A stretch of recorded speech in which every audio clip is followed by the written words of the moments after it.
Okay, in the previous 3 lessons, I looked at some cool approaches to soloing over the Horace Silver instrumental Song for My Father, which is in the key of F minor.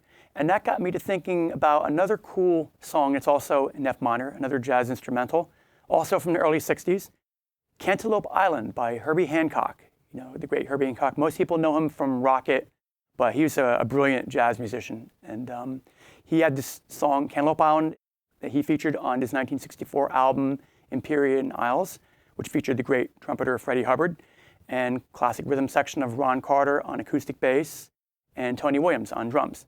And that song is a perfect modal jam tune, another great introductory song for people wanting to make the transition from blues and rock into jazz.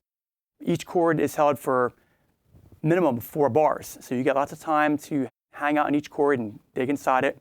The original version, that recording, as great as it is, it's kind of understated and tame by comparison to, say, later versions, live versions that you hear Hancock doing. You can find these online, and other people covered.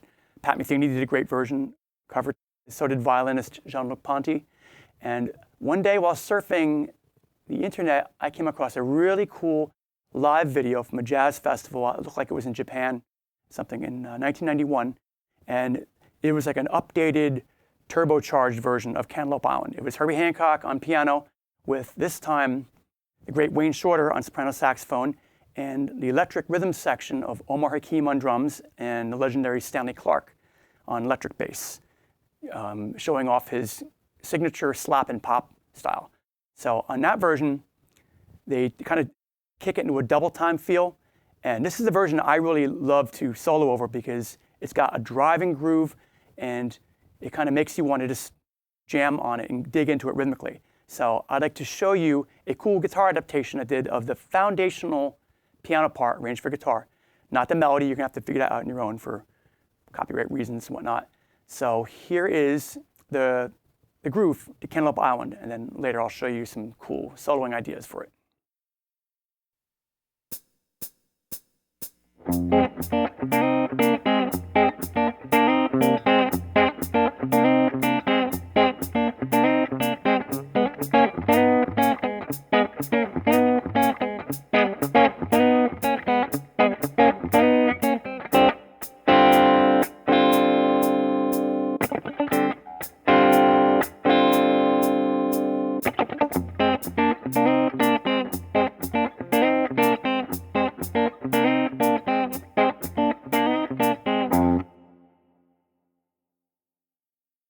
All right, it's a 16-bar progression, and it's made up of only 3 chords, F minor 7. So we're doing like a bar at the first fret, and selectively picking, using hybrid picking fingers, plucking these 2 notes on the G and B strings, and then picking the low F with the pick.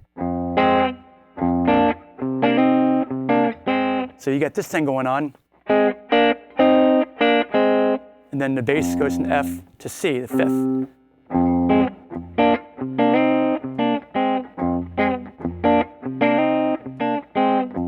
And that 16th note rhythm kind of conveys this strong pulse.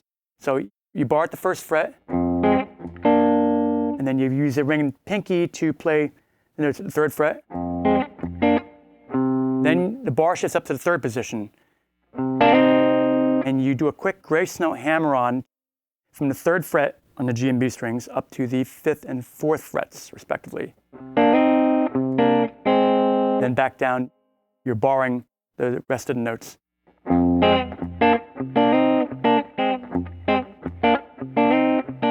Up to tempo, it's a real foot-stomping groove. Keep in mind, as I mentioned, this is the double-time funkified turbocharged version. It's a loose adaptation of what Herbie did on the keyboard and the piano.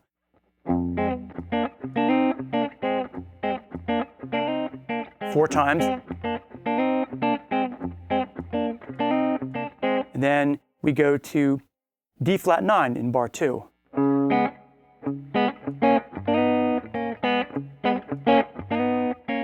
Okay, it's a little bit altered. The fingering is a little different. So instead of going, we're lowering the top note here. So we got A flat and the open B string. This is over a D flat.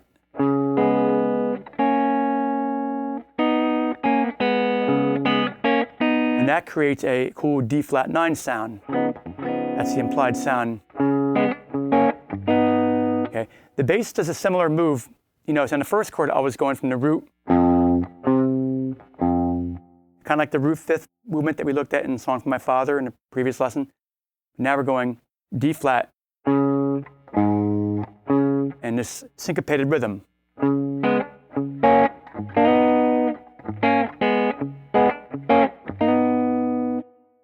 You can optionally slide into those top notes. I mean, I kind of dragged this along with it. And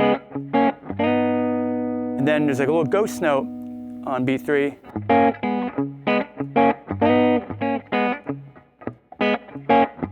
You don't have to hit that note squarely or cleanly. You can, in fact, you can just hit it as a muted, one of these fret-hand muted X notes. The important thing is you get that rhythmic. Boom, bam, ba bam, ba bam, ba bam, bam, bam, bam, bam, ba bam, ba bam, bam. So that ba bam, bam can be.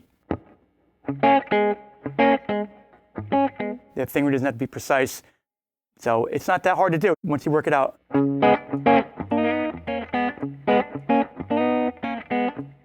Four times. And then we go to this D minor 7 add 4 chord. It's two open strings, D and G, and then first fret on the B and high strings. I'm using hybrid picking again for this because I want to get that pianistic simultaneous note attack. When you play a chord on a piano, you hit all the notes together. If you play on a guitar, typically you'd strum it, you go. You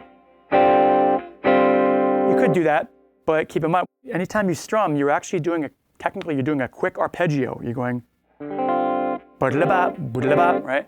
So you could go, or, and then I do this fret hand muted chukka chukka.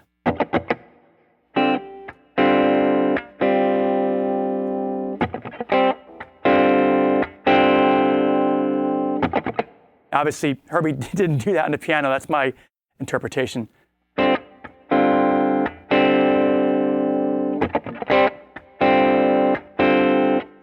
Yeah, you could strum it because that makes it easier to do the chukka chukkas.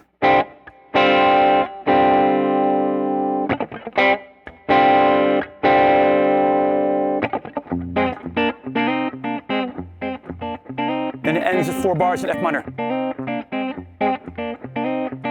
And then it begins again on F minor. That could be the trickiest part, just keeping track of where it ends, because it ends with 4 bars of F minor 7, and then begins with 4 bars of F minor 7. But once you get the hang of it, you'll feel it. It's a 16-bar form, and it's really fun to solo over. I got some really interesting ideas, which I'll show you in the next lesson.